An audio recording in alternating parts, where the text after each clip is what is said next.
Dear student, in today's lecture, we have to start new article, moment of inertia. In previous standard, you already learn article inertia means what? Inertia means ability or tendency of body to maintain its state. That state may be a rest or uniform motion is called as inertia. Inertia means ability to maintain its state. Now, moment of inertia. This word is related to the rotational motion. Now, let I explain this moment of inertia with the help of simple video. You can see here. In this video, both the wheels are rotating. Now, we apply some braking force on these two wheels. You can see here this stop rotating, but the wheels still continue its rotational motion. This disc immediately stop, but this wheel continued its rotational motion. You can see this video again. So as both rotating, when we apply same quantity of braking force, disc stop its rotational motion immediately, but the wheel takes some time. If we observe both the wheels carefully, then we can conclude that this wheel, the cycle wheel, having a larger ability to maintain its rotational motion, and that ability is moment of inertia. So moment of inertia means the ability to maintain rotational motion. More the ability to maintain rotational motion, more the moment of inertia. So here this wheel maintain its having a more ability to maintain its rotational motion. So moment of inertia of wheel is greater than the moment of inertia of disk. In this chapter, we have to obtain expression for moment of inertia of disk as well as this type of object. And by that formula also we conclude that moment of inertia of this wheel is greater than the disk. So I hope you understood the conceptual definition or conceptual understanding of moment of inertia. This moment of inertia, in some another word, moment of inertia is property where body resists change in state of rotatory motion. Means body resists to change its state of rotatory motion, and that property is the moment of inertia. So here we can define the moment of inertia as body's tendency to resist angular acceleration or rotational motion. Tendency to resist rotational motion is the moment of inertia. I hope you understood what exactly mean by the moment of inertia. After that, now let me see the formula, and by that again we see the what exactly mean by the moment of inertia. For that we consider one example. You can see a diagram in that a rigid body is shown which made from n number of particles. A body made from n number of particles. Okay? First particle whose mass is m1 and distance from the axis of rotation is r1. Means this body made from n number of particles whose masses are m1, m2, m3, m4 dot dot dot mn, and their distance from axis of rotation is r1, r2, if you want to consider one more mass here, you can consider r3 distance, and the mass is m3 here. Then the last particle is mn and distance is r. Okay, means we consider every particle of the body and their distance from the axis of rotation. Now we can write the moment of inertia of such body by using a formula. This is the formula. I is equal to m1. m1 means mass of first particle into r1 square. r1 is its distance from the axis of rotation, plus m2 r2 square, plus m3 r3 square, plus dot dot dot dot for nth particle mn rn square. Okay, and this formula mathematically we can write like this: I is equal to summation of mi ri square, and the value of the I is running from 1 to n. And if you write this formula in word, you get the definition of moment of inertia. Moment of inertia means what? Algebraic sum of this mi ri square. So pay attention here. Let me see the definition of this moment of inertia.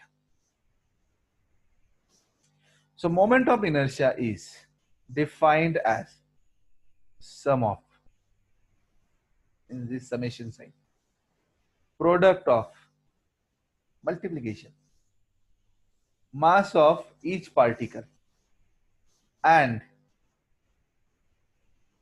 square of its distance, means r square, from the axis of rotation, is called as moment of inertia. I hope you understood this moment of inertia.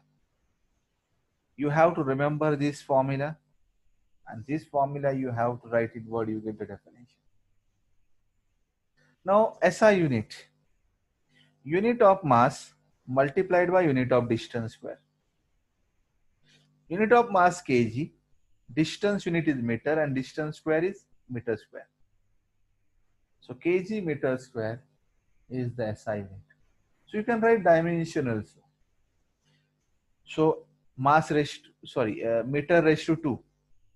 So L raised to 2. Kg raised to 1. Kg means mass.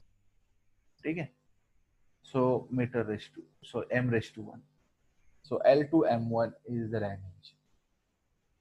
Moment of inertia of body, any body, depends on. So you can see here the formula, and by the formula you come to know that moment of inertia depends on what. So moment of inertia depends on the mass of body. You can see here the small m is involved in a formula, so it depends on the mass of body. It depends on the shape of body. Okay? As the shape of the body is larger, maybe this mass may be larger, or r may be a larger. It depends on the density. You know that mass and density are having a very close relation. They are related to each other. So moment of inertia depends on the density. It depends on the position of axis of rotation. You know that as the position changes, the distance r changes. So obviously moment of inertia depends on the position of axis of rotation. It depends on the mass, distribution of mass of the body about the axis of rotation. How the mass is distributed. Based on that, also moment of inertia is decided. So moment of inertia depends on these 5 quantities.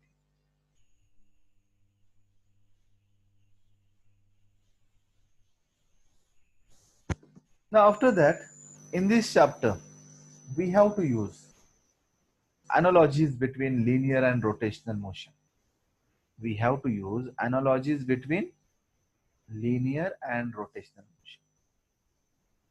Pay attention, in this chapter, instead of linear displacement, we are using angular displacement. Instead of linear velocity v, we are using angular velocity omega. Instead of linear acceleration a, we are using angular acceleration alpha. They are analogous. Okay? Instead of force, we have to use torque. Force is analogous to the torque. Mass is analogous to moment of inertia. Mass is analogous to moment of inertia. And this translational kinetic energy analogous to rotational kinetic. Okay, analogous means similar type, or you can directly take uh, the linear or translational motion formula related to the rotational motion by replacing this linear speed by angular speed. Okay, you this A analogous to alpha, F analogous to tau, M analogous to I. These are the analogies between linear and rotational motion that we have to use in this chapter. Now, next article is radius of gyration. Radius of gyration is generally represented by symbol K. Now, what is radius of gyration? You can see diagram. In that diagram, this K represent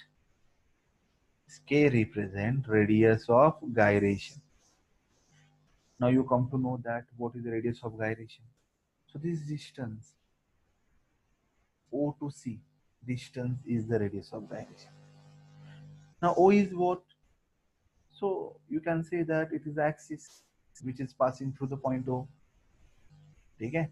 So from the point O, the axis is passed. C is what? Center of mass. Means distance between axis and the center of mass. Shortest distance. Huh?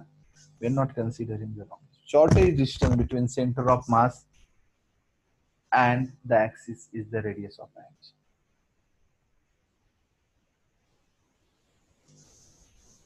Now we can see the definition.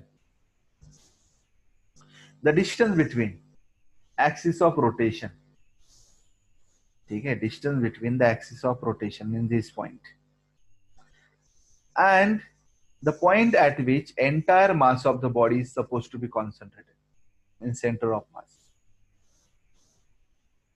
so as to give the same moment of inertia as the body about given axis of rotation.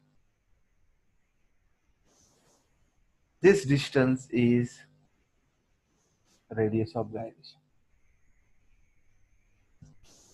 Pay attention, center of mass means what? Entire mass is concentrated at this point. If entire mass is concentrated at this point, now I consider that the mass is m and all the mass is concentrated at point C. Then we can use the formula of moment of inertia. Moment of inertia is what? Summation mi/ri square. So in the previous diagram, we consider body made from n number of particles, but here everything is replaced by single particle. So moment of inertia in this case is mass of that particle multiplied by distance square. Mass is m and distance is k. So we get a formula for moment of inertia. I is equal to mk square. And this formula we can write for k. So k is equal to under root I by m. So this formula we can write for the k, and this k is the radius of gyration under root I by m. I is the moment of inertia, m is the mass. Square root of I upon m is the radius of gyration. Now SI unit of this radius of gyration is meter because it's a distance. Yeah, it's a distance. So SI unit is meter. Dimension L raised to 1. Now we have to learn physical significance of this radius of gyration. Pay attention, radius of gyration depends on the distribution of mass.